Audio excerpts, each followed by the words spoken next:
If you're looking for healthy breakfast ideas for your family, I hope this video gives you just that.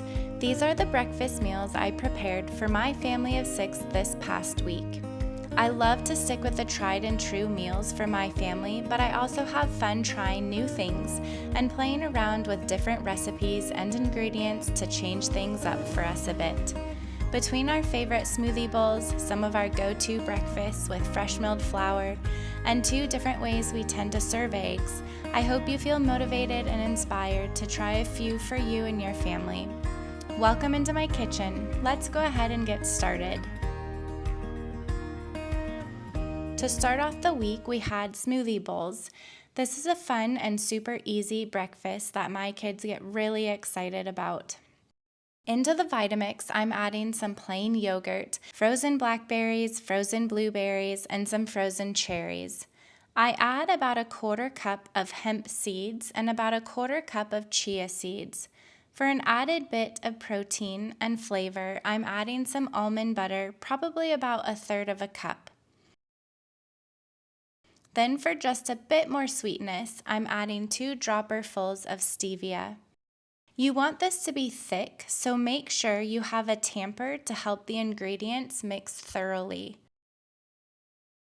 I usually make this smoothie thicker than what you see, but I think with the yogurt I needed to use up, it ended up being a bit thinner than I wanted. Either way, it was delicious. I'm topping it with my homemade granola. I made this in a previous video. If you're interested in checking that out, I'll link it down below. We also added some fresh mango and bananas on top. A smoothie bowl can be made so many different ways. Experiment with flavors, fruits, and toppings. Ours are probably different every time, to be honest.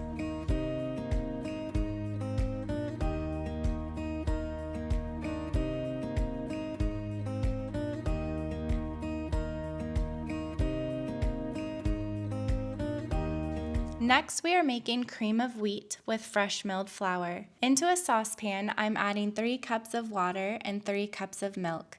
I have the burner on medium-low, and I'm just heating the liquid up to almost a boil. You don't want it to boil, as it will be a complete mess as it boils over. To make cream of wheat, you want a coarse, almost sand-like grind on your wheat berries. This is why I love my mock mill, as it has this ability to mill the wheat to such a coarse texture. You will see me stir the liquid frequently just to make sure it doesn't scorch.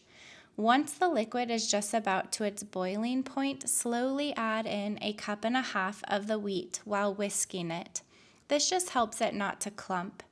I turn the burner to low and will stir it occasionally. While breakfast is cooking, I went ahead and I started a batch of sandwich bread and the most delicious breadsticks. There are a lot of different things you can make with the same dough. This recipe is from Sue Becker's cookbook and is a recipe I make quite often. It has all the regular ingredients like water, oil, honey, but this one also calls for eggs. I will get it kneading on the counter and give the cream of wheat another stir. The consistency of the finished product is thick, but not too thick. I feel like cream of wheat is such a nostalgic breakfast. Maybe that's just me.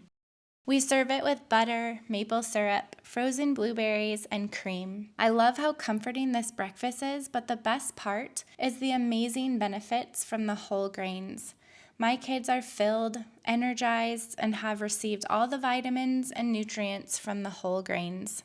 This has become one of my go-to breakfasts when I'm running low on groceries or just didn't put a lot of thought into meal planning that day. Now back to the bread dough. I know this is a breakfast video, but I am using the dough I had put in another proofing bowl for cinnamon rolls the next day. But I thought I would show you the breadsticks as they were a hit and something I had not made before, but definitely will be in the future. Here I'm just shaping 2 different sandwich loaves and then the breadsticks. For the breadsticks, I rolled them out to about a little over a 1/4 inch thick. Spread some garlic butter on top and sprinkled with some dry parsley. Then I cut the dough into 1/2 inch strips.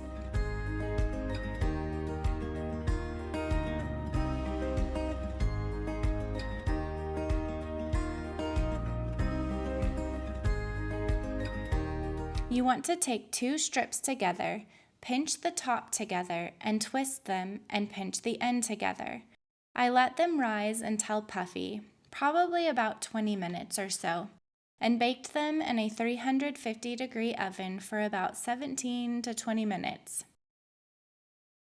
Once baked, I brushed them with more of the garlic butter and grated some Parmesan over the top. We ate these for a snack with the leftover butter and then again for dinner along with some pizza sauce for dipping. It definitely needs to be on our regular bread routine for us. They were delicious. With the other dough, I did mix this up after the first batch as I realized I didn't have enough for the cinnamon rolls I wanted to make. I wanted to try preparing cinnamon rolls ahead of time and put the dough in the refrigerator and bake them in the morning. I have always done this with my sourdough breads, but never with conventional yeasted bread, and it worked out great and made for a very easy breakfast the next morning. I had some butter, which I accidentally melted, but I mixed that up with some maple sugar and cinnamon. Spread that over the top and rolled the dough up long ways tightly.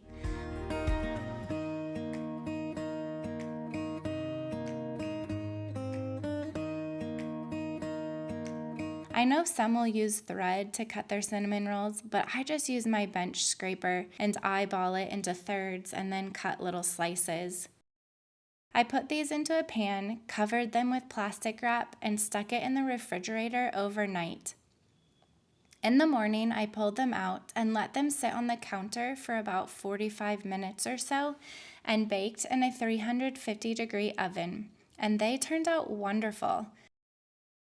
Our sandwich bread was done, and you'll notice that one loaf kind of split near the top of the pan. I don't know why one did that and the other didn't. Maybe shaping was different or something. It didn't affect the taste and was enjoyed regardless. The cinnamon rolls rose great and tasted as if I had made everything that same day. I just made a quick icing and served them with berries from our garden.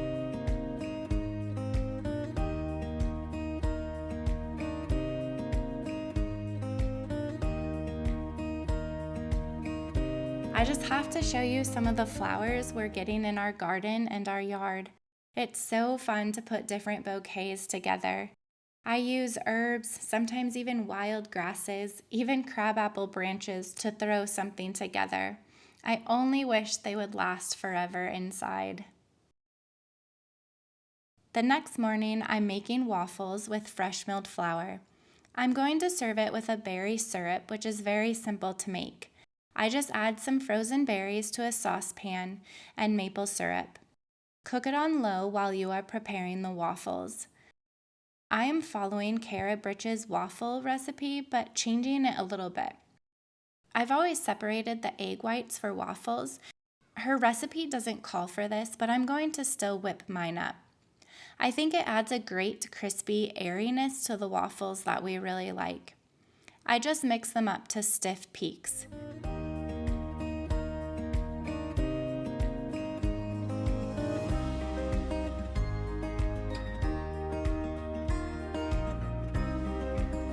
I milled some soft white wheat for these waffles, and I'm adding that to the egg yolks along with some baking powder, salt, maple syrup, and some buttermilk.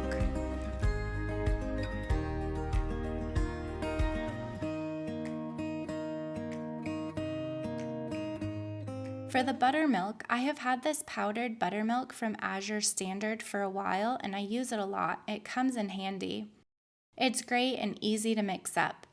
To a jar of about 2 cups of water, I just add a few spoonfuls and shake it up and call it good.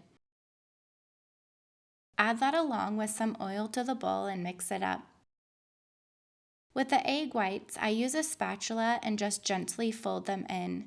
Try not to deflate them. You'll see I have a nice light and airy batter.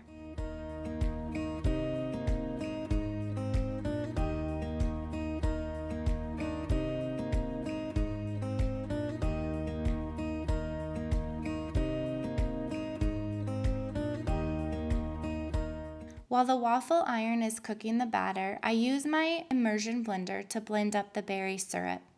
I should have worn an apron as I was trying to not get splatters on my clothes by holding my hand up. It totally didn't work. These waffles, though, are delicious, and the berry syrup is a fun bonus.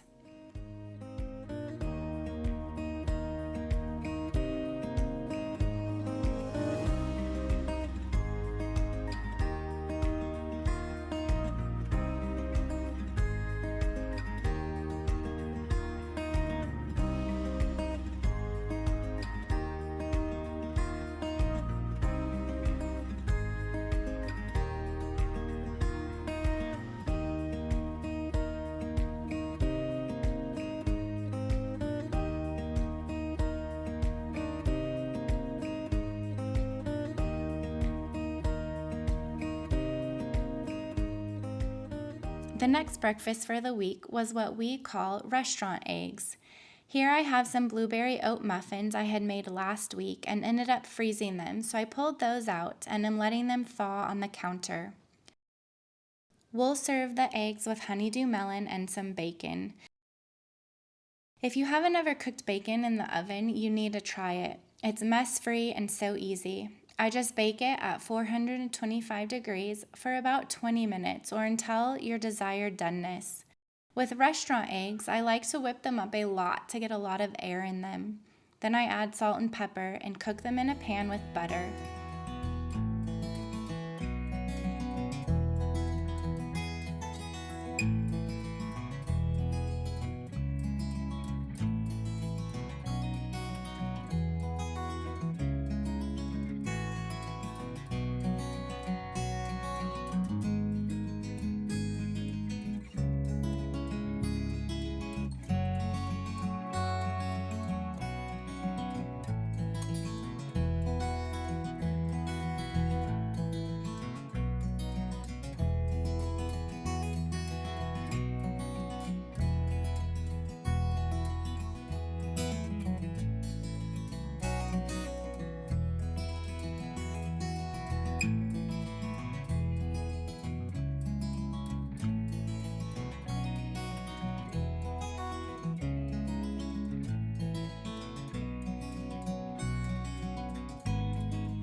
You will see I just keep stirring them a lot as I don't want any overdone parts of the eggs.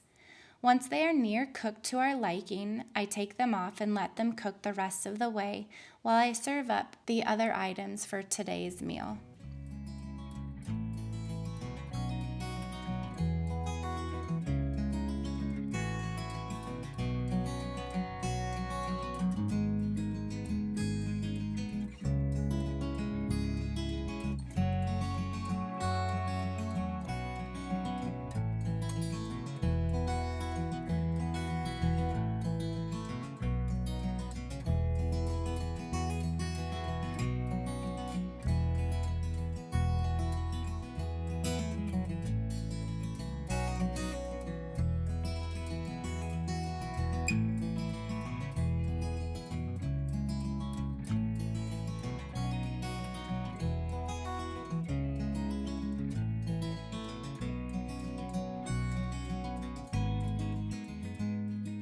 That same day, I had made more of our homemade cereal, which is in that same video as the granola.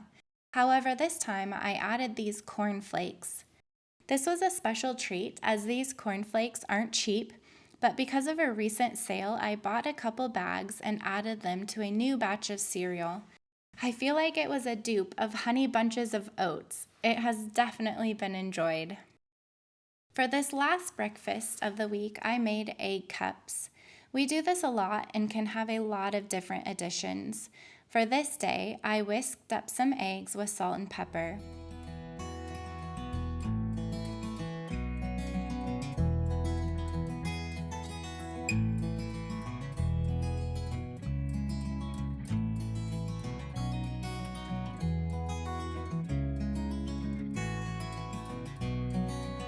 I used some poblano peppers we got at a local stand.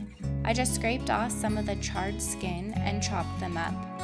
I added some fresh parsley and green onions from the garden.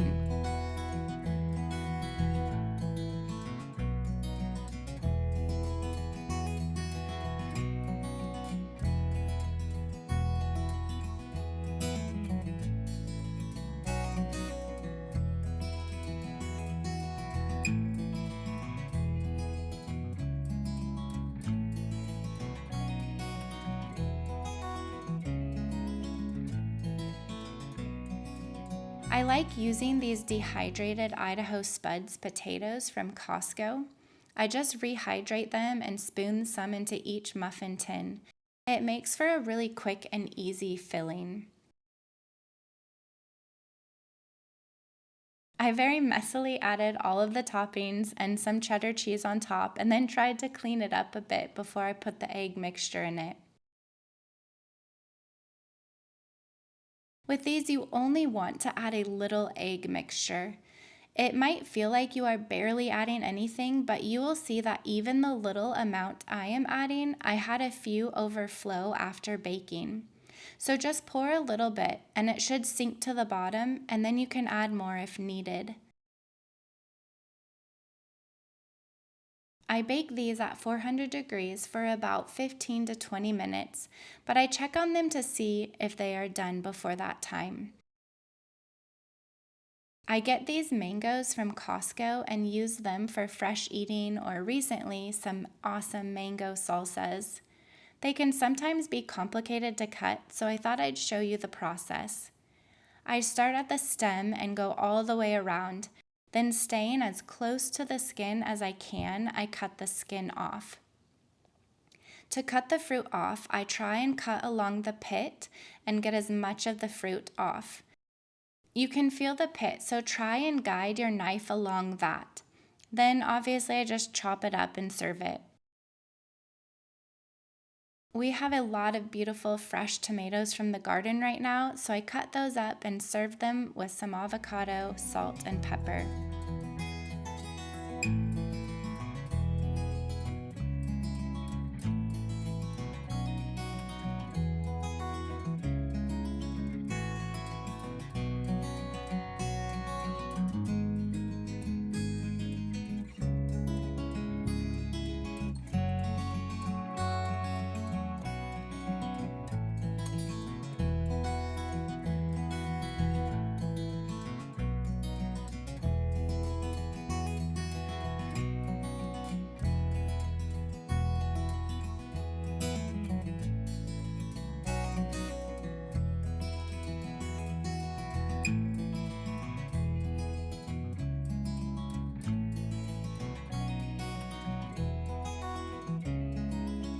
These egg cups were delicious, and the poblano pepper added a great flavor, and nothing beats fresh tomatoes from the garden in my opinion.